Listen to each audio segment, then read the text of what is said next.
Next year, it will be 20 years since the publication of a book called The Gift of the Stranger, Faith, Hospitality and Language Learning that I wrote with my colleague Barbara Carville.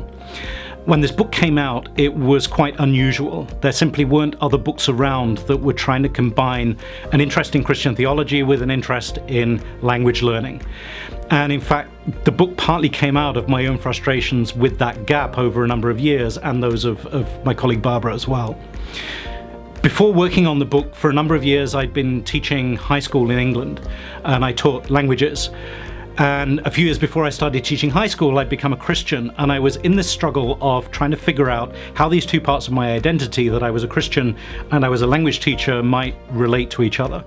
Because within a few years of beginning to teach languages, it became clear to me that the curricula that I'd been given, the ways of teaching languages in which I'd been trained, were not simply neutral technique. They weren't just language teaching. There was other stuff going on in there. So a number of years before I started teaching languages, there'd been kind of a revolution in my discipline where we'd moved away from a central focus on grammar and grammar tables and so on, and towards more of a focus on communication, on being able to get things done with words in various social circumstances.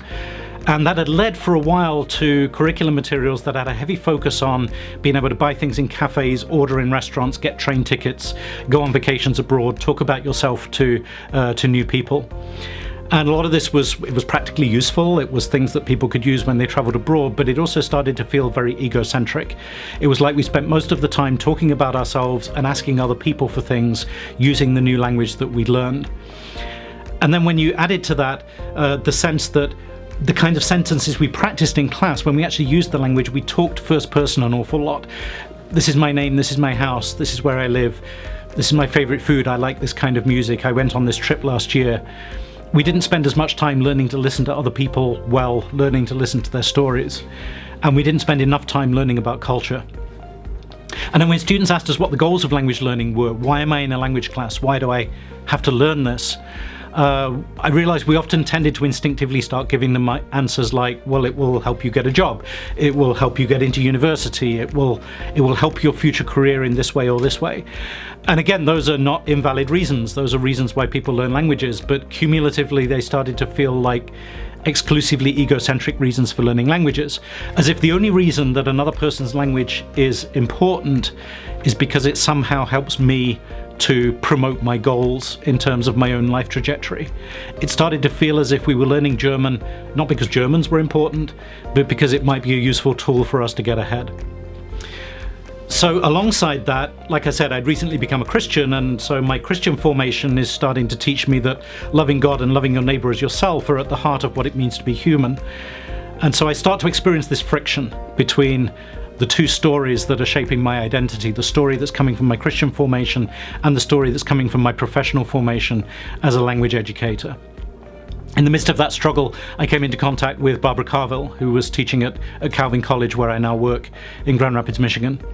And she'd been thinking about these same things and had been starting to make some headway with trying to articulate another way of running at this.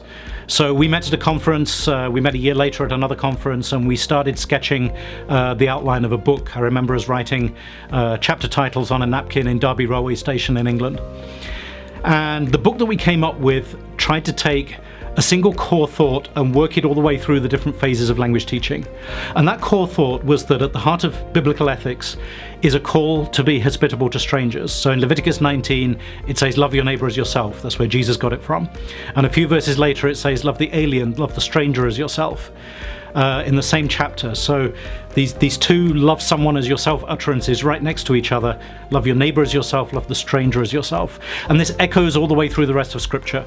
Continues into the New Testament. Jesus said a difference between the sheep and the goats was that the sheep welcomed strangers and the goats didn't. Don't forget to welcome strangers, it says in Hebrews. So to take this core idea and to say, what if we started from the hunch that the core reason why we learn other languages and other cultures is because there's this fundamental ethical call to human beings to be hospitable towards strangers. Now, that's a starting point. Once you've got that kind of articulation, you can talk about that, you can try to sound inspiring about that. But what happens if I now come back to my language classroom and I say that my language class is all about hospitality to strangers? It's about trying to love my neighbour, even though my neighbour speaks another language, comes from another culture, thinks differently, has different stories. Learning to bridge that divide, learning to listen well. What if I say that and my curriculum is still mostly shopping dialogues, cafe dialogues, talking about what I did on my summer vacation, talking about my favourite music? You get a mismatch between the rhetoric and the reality of the way the curriculum is designed, the way classroom interaction is designed.